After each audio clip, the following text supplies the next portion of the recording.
ito mga lodi, nakakita ko na pwedeng gawing laruan ng mga bata at gawa lang yan sa aluminum foil at saka Jolene.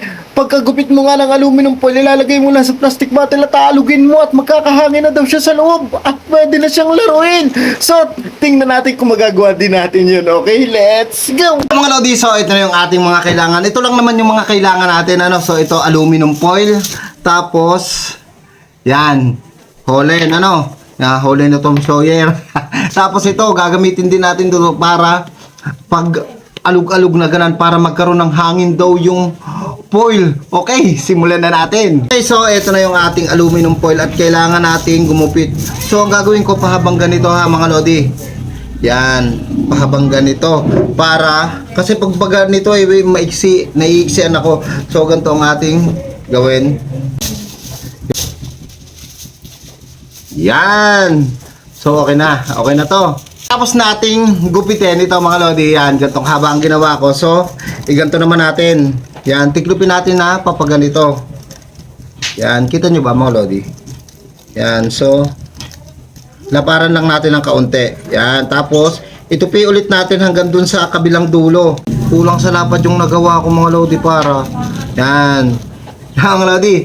Iganto naman natin. Parang ilalak natin yung magkabilang dulo niya. Yan, sigurado matutuwa yung mga bata nito. Kaso, pag pinaglaruan nila ito ng napisel, ay di masisira agad, ano? Yan, nailak na natin yung kabilang dulo. So, ito naman kabilang dulo, ating ibubuka. Yan. Yan, buka natin. Nakabuka na siya. So, ipasok naman natin itong Jolene, ano? Itong Holland. Yan. Tapos, ilak ulit natin. O, ilak na natin. Tapos dito naman papasok itong ating plastic bottle. Ano? Yan. Ipasok natin. So, lapit ako ng kaunti. Laglag. So, atin lang tiklupin ng kaunti ito para maipasok natin ng ayos. Ano? Kasi masyadong malakipot yung ating plastic bottle. Tapos ito din. Ganito lang din natin. Yan. Pasok na natin. Yan. Ayan na. Tapos aalugin lang natin. Aalugin naman natin. Ano, okay? So, alugin natin. Yan. Kasi magkakaroon daw ito ng hangin. So, tingnan natin. Ayan na mga lodi. Gantuhin lang natin. Ayan na. Lo. Ang galing. Yan, okay na siguro to. So, kunin na natin. Ayan na siya. Ayan, natayo na agad. Lo. Hello? Ang galing! Mga lodi, oh. Wow! Ito niyo ba? Oh. Nagalaw tayo. Yung aking anak nag-aantay na sa akin kasi, oh.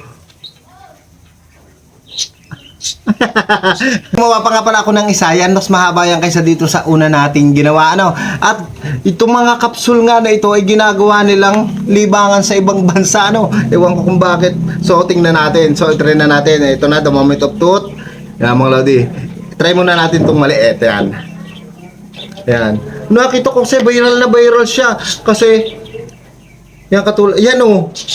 Parang nakakaaliw siya pag ginagayin mo na balik. At matapos ko nga magawa itong mga lodi, ito nga, binigay ko na nga ito sa aking anak at sa aking pamangkin kasi kanina pa silang nagbabantay at gustong gusto na nga nila itong paglaruan. Nakakatuwa lang kasi sa simpleng paraan lang o sa simpleng paggawa lang ay nakapagbigay ako ng kasiyahan sa aking mga anak at tuwang-tuwa nga sila dito. Kasi nga ngayon nga lang daw sila nakakita ng ganitong laruan. Ayan, igawa nyo ng mga anak-anak nyo at siguradong matutuwa din sila. Okay, bye-bye!